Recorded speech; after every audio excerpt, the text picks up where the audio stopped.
আসসালামু আলাইকুম, আনিসা কিচেনে সকলকে স্বাগতম। আজকে আপনাদের তৈরি করে দেখাবো ব্রেড ও আলু দিয়ে দারুণ একটি স্ন্যাক্স রেসিপি, যেটা আপনারা সন্ধ্যাবেলায় খেতে পারেন। তো চলুন দেখে নিই কীভাবে আমি এই স্ন্যাকটা তৈরি করি। সেদ্ধ আলু নিয়েছি, আলুটাকে প্রথমে সেদ্ধ করে নিয়ে তারপরে গ্রেটার দিয়ে গ্রেট করে নিয়েছি। এখানে বড় সাইজে দুটো আলু নিয়েছি। তো এবার আলুর মধ্যে দিয়ে দেবো পেঁয়াজ কুচি, পেঁয়াজ কলি, আপনারা এটা দিতেও পারেন আবার নাও দিতে পারেন।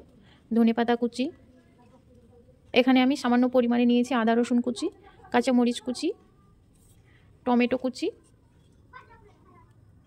দিয়ে দেবো স্বাদ মতো লবণ, ভাজা জিরের গুঁড়ো, লঙ্কার গুঁড়ো, চাট মশলা, আর দেবো ম্যাগি মশলা। এই ম্যাগি মশলাটা আপনারা দিতেও পারেন আবার নাও দিতে পারেন। যদি হাতের কাছে থাকে তাহলে দিয়ে নিতে পারেন, আর না থাকলে না দিলেও চলবে। এবার ভালো করে মেখে নেব। আলুর পুরটা ভালো করে মেখে নিয়েছি, এবার ভাগ ভাগ করে নেব। এইভাবে করে রেখে দেবো একটা প্লেটের মধ্যে। সবগুলো তৈরি করে নেওয়া হয়ে গিয়েছে। এখানে আমি একটা পাউরুটি নিয়েছি, পাউরুটির চারি সাইডটা কেটে নেব।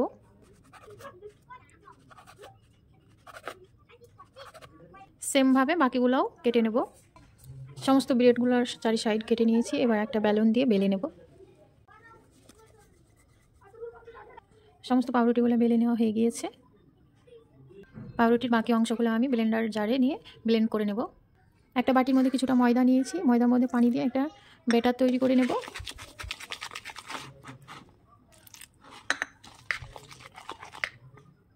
ব্যাটারটা রেডি হয়ে গিয়েছে, এবার এটাকে একটা সাইডে রেখে দেবো। পাউরুটির মধ্যে আলুর পুরটা দিয়ে নেব। যে ব্যাটারটা তৈরি করলাম সেটা এই সাইডে দিয়ে দেবো, এতে করে মুখটা আটকে থাকবে, খুলে যাবে না।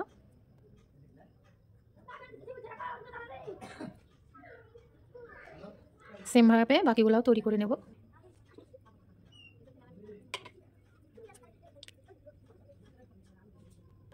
সমস্তগুলো তৈরি করে নেওয়া হয়ে গিয়েছে।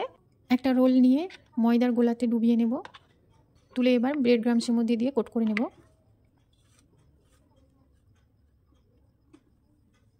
একটা তৈরি করে নেওয়া হয়ে গিয়েছে, সেমভাবে বাকিগুলোও তৈরি করে নেব। সমস্ত রোলগুলো রেডি করে নিয়েছি, এবার ভেজে নেব।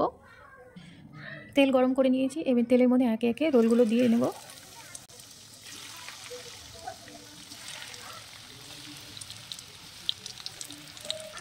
উল্টিয়ে পাল্টিয়ে লাল লাল করে ভেজে নেব। এক পাশটা হয়ে গিয়েছে, অপর পাশটা উল্টিয়ে নিচ্ছি।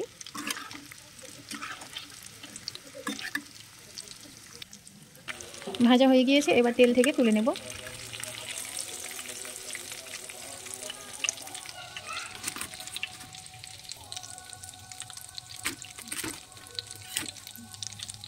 বাকিগুলোও ভাজা হয়ে গিয়েছে, এবার তেল থেকে তুলে নেব।